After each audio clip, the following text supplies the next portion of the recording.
Welcome to News with a View, hosted by me, John A. Costa. Today is February 23rd, 2026, episode 28. I got the right date down today, got the right episode down today. It's going good. Episode 27, which was on the 21st of February. I discussed the tariffs and, Trump's actions on there and how I knew that the Supreme Court would never allow the actions that he took. It was just very contrary to what the Constitution allowed. And just to go on a little bit about that today, there's still plenty of room for Trump to move with tariffs. So he can invoke certain clauses of the Trade Act of 1974, and in particular section 122 and 301. 301 a little bit more heavy, meaning he has to go and show Congress why he needs to do this, and it's only good. It's not. He can't be as tough. He can't be as tough without having Congress's backing. That's exactly what the Constitution says. That taxes and trade is the job of the Congresses, and the president does have the ability under certain conditions to step in. The clause that he used, the International Emergency Economics Power Act, only allowed him to suspend trading, halt trading with certain countries, back and forth, in regard with the United States. Had nothing to do with setting tariffs. Nothing. So the Supreme Court was 100% correct.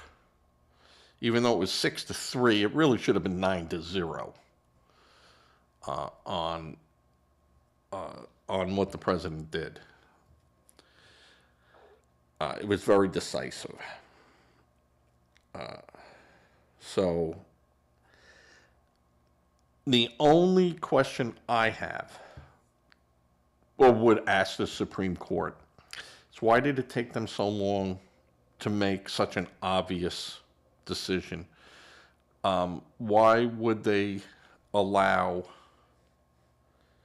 all this to continue when they should have just really looked at it, through the shadow dockets and said, boom, halt, until we make a decision. We're going to say right now, stop what you're doing, and you can discuss trade, you can discuss all that with these countries, but you can't act on it. If there's a proposal or someone wants to, take it to Congress, great. You can't act on it. You can discuss it, do everything you want, you just can't make any deals.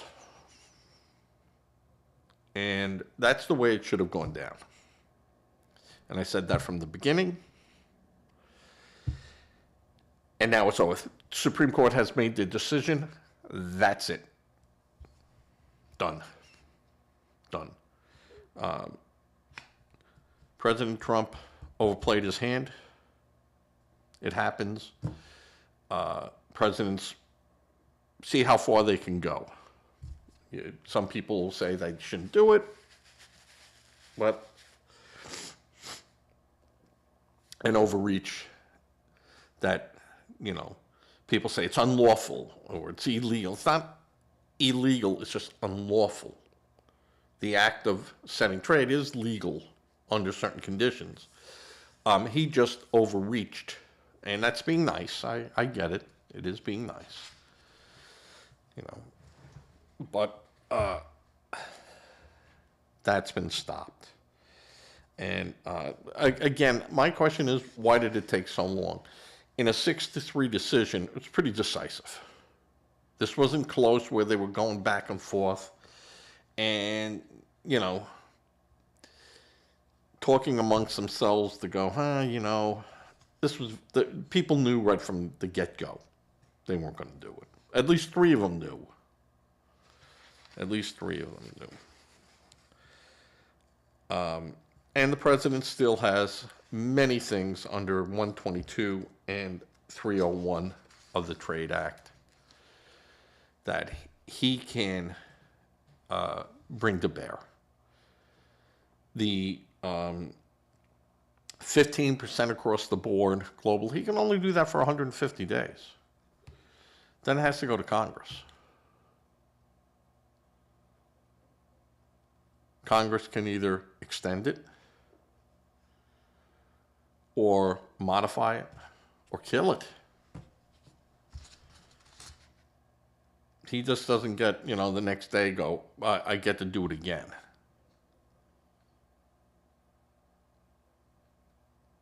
It's not the way, it really has never been done like that. And the question would be, could he stop it and then the next day restart the clock?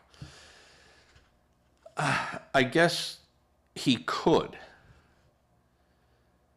But I think the Supreme Court would say you're trying to do an end run around the rules, and we're not going to allow that. That's not what the intent was. The intent was after 150 days, it has to go to Congress because it expires. Unless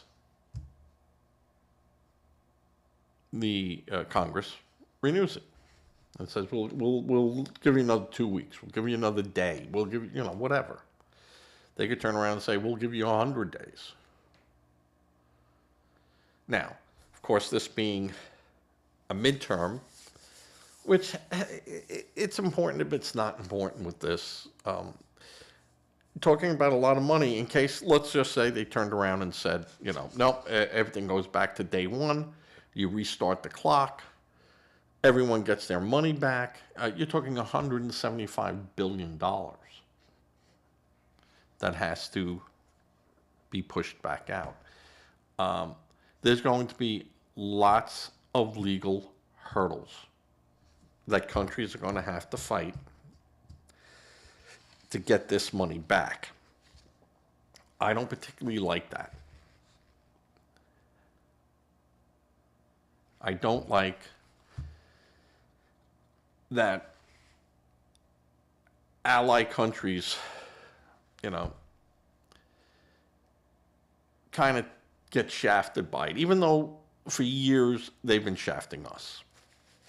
So, but we allowed it to happen. We consented to it. That's the way it was done. So, all right, 10 minutes on yesterday's, or the day before yesterday's topic. Actually, Friday. This happened on Friday.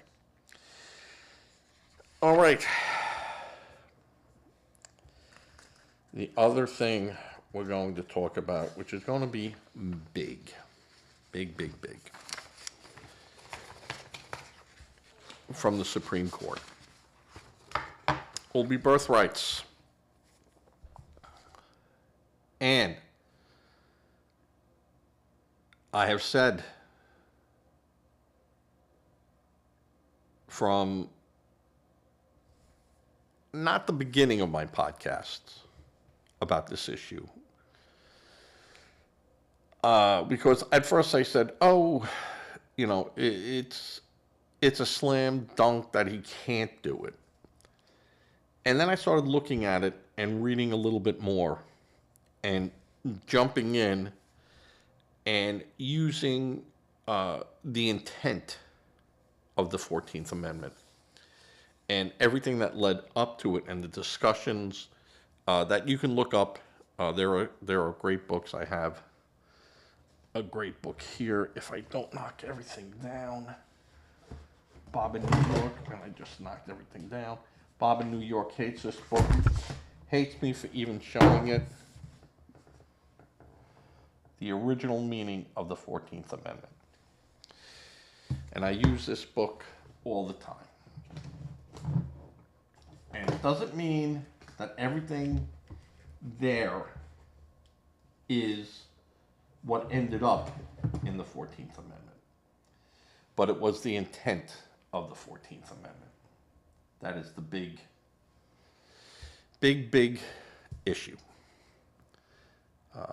And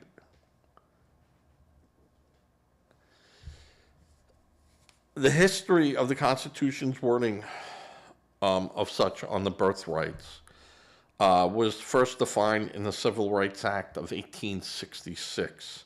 This law was passed after the end of the Civil War to affirm the rights of Black Americans who were formerly enslaved, and then extended on those rights would extend to their children who were born here.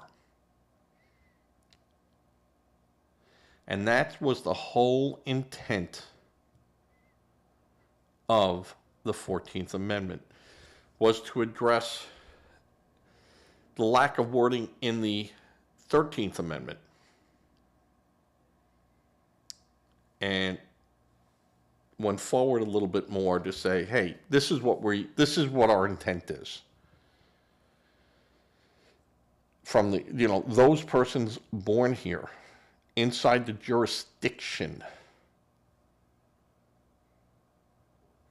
Meaning that if you were a slave, you were property. And you came under the jurisdiction of the United States.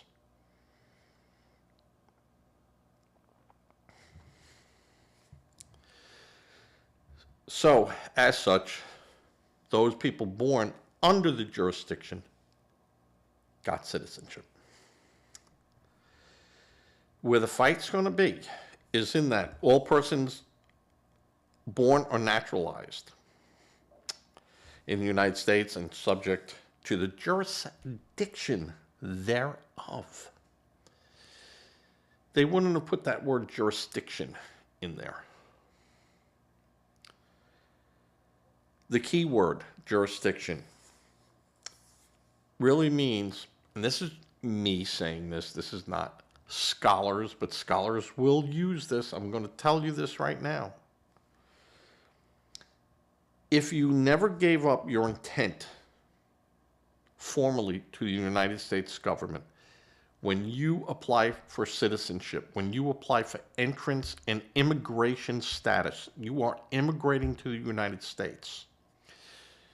You go in through one of the 17 places that you're allowed to do this in, or at a U.S. embassy in whatever country you're coming from, if it's allowed. You attest to the fact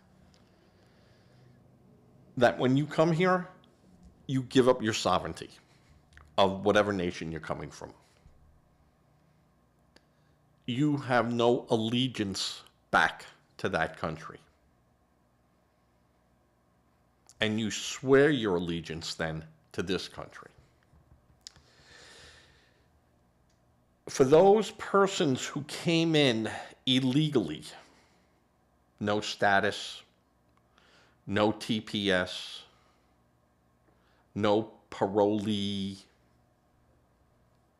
you just walked across the border and tried to blend in with the crowd.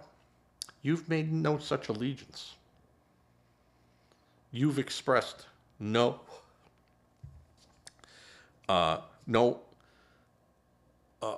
affirm. You've never affirmed your allegiance to the United States and disavowed your allegiance to whatever country you came from, officially. As such, at best, you're a guest here. At worst, you're here illegally.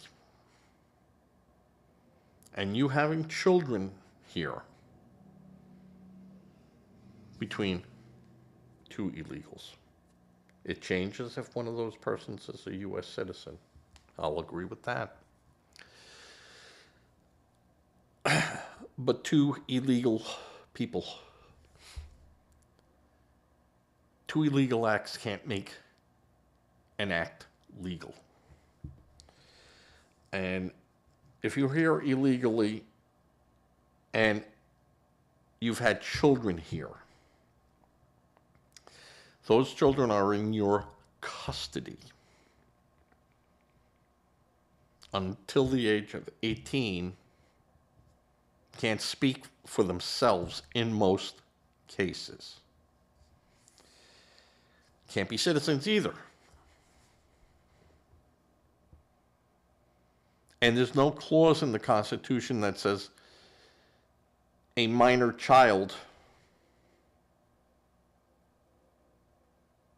can anchor you. So,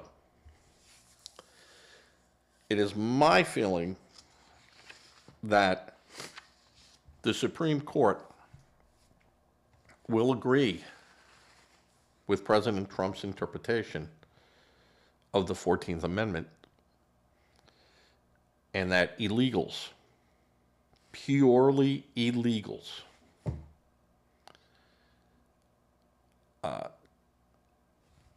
they're not citizens and neither are their children. So the question is,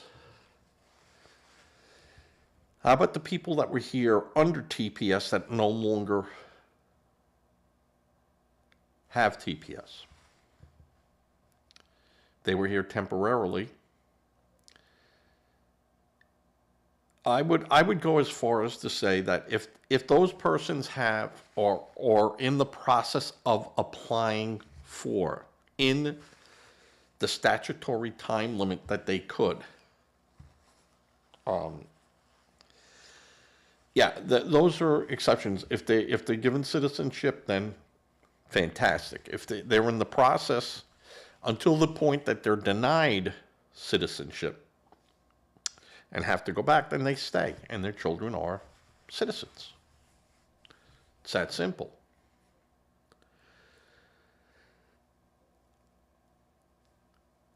Those persons who were brought here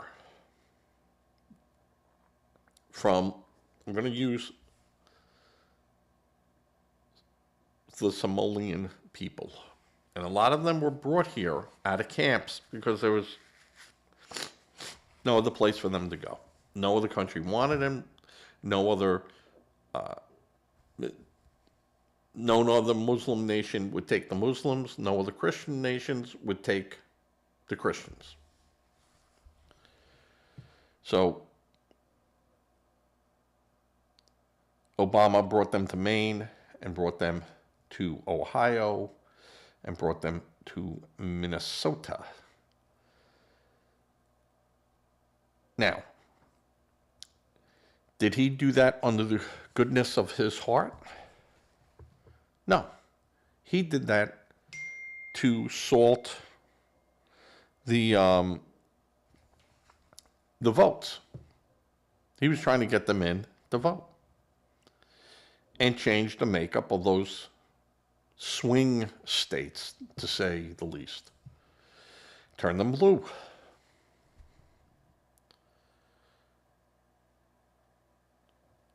And they'll argue that, what are you talking about? They can vote. Well, they can vote in state elections.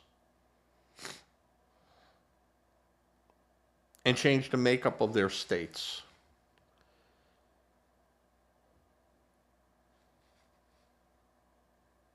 It was only federal elections that were really monitored for that. You had a driver's license, you just showed up, driver's license, and say whether or not you were a citizen or not.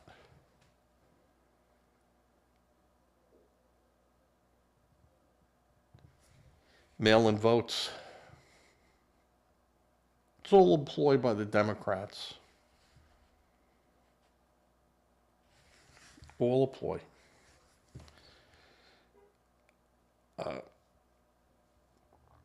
A lot of issues. A lot of issues. That all stem back to voter ID also. I'm still on that. Voter ID is still a huge issue that needs to be addressed. So, I'm looking, just got a message from one of my viewers wanting to know if I'm going to speak about more on Trump's tariffs. The answer is no.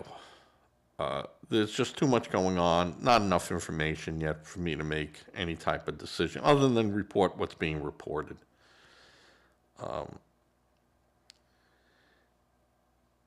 Trying to do this, trying to get back to you. Can't do it. Can't do it. Wonder if my internet is working. I'm going to say it is, because I do see myself coming back on it. But I feel that the 14th Amendment will be opinioned, and that's going to be a close one. That's going to be, 5-4.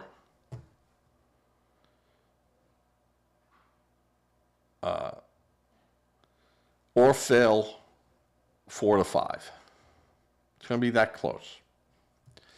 But I do think that there'll be people who look at this and go, yeah, that's not what the intent was. And they'll go, well, other courts have agreed upon it, and have made rulings on it. And when I say other courts, I'm talking Supreme Court. The issue at hand is very clear.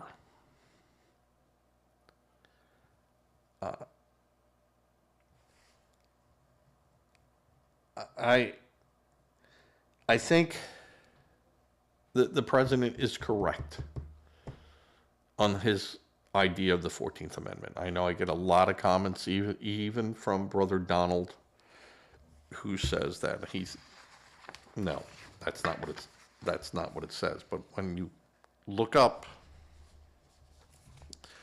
all the discussions in here about it, it's all about slavery.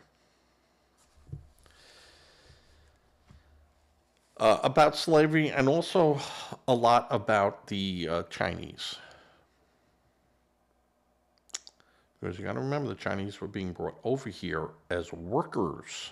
That's how they got them into the country, as workers for the railroad. And in theory, the railroad was supposed to pay to take them back. Never happened. Never happened. So,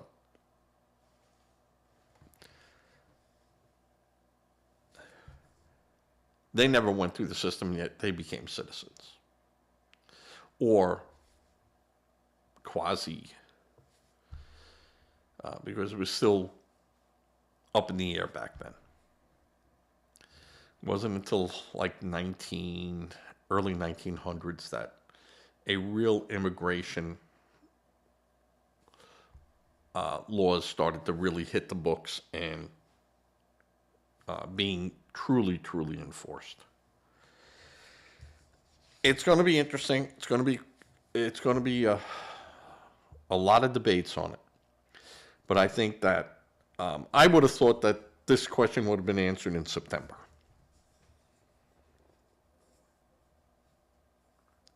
Along with all the talks about tariffs. Thought it would have been lumped in. To me, it's an easy, the tariffs were easy. You couldn't do it. I said that from the beginning. This is pretty easy too when you look at it. And you see what the words mean. Remember, I keep saying it and is in the legal framework inside an amendment can be different than what you and I use it and is for in our everyday life. So, thank you, President Clinton, for that. But it's true. He was absolutely right. All right. With that, I am going to finish up. There were some things I was going to talk about, ICE and some other things going on. Mexico is a big issue. Not enough understanding of what's going on there other than, somehow they went after the head of a cartel. And there has to be more of a reason for it than what we're being told. So, with that, I'll catch you all tomorrow. I probably won't do a show tomorrow till late in the evening. I'm going to be busy on Tuesday. Even though that's supposed to be card nights, I do not even know if I will be able to make card night. But I will try to get some type of show out that evening. And it all depends. If there's nothing really going on, I'm not going to come in here and just blah, blah, blah talk. Though I like blah, blah, blah talking. All right, everyone, please think of giving to a charity. Make sure it's a charity of your choice. Don't become a victim helping a victim. If you're uncomfortable with that, please give to a food bank. Food banks can always use help with food, of course, and monetary donations so they can immediately address issues at hand. Please say a prayer. Prayer does work no matter what a Democrat might tell you. And with that, I'm going to say good night. Anyone in New York and on the I-95 corridor from Baltimore northbound with snow and everything, be careful. I got a lot of family there. And they're supposed to get 18 inches of snow or something, so be careful. And with that, I'm going to see you later and fade to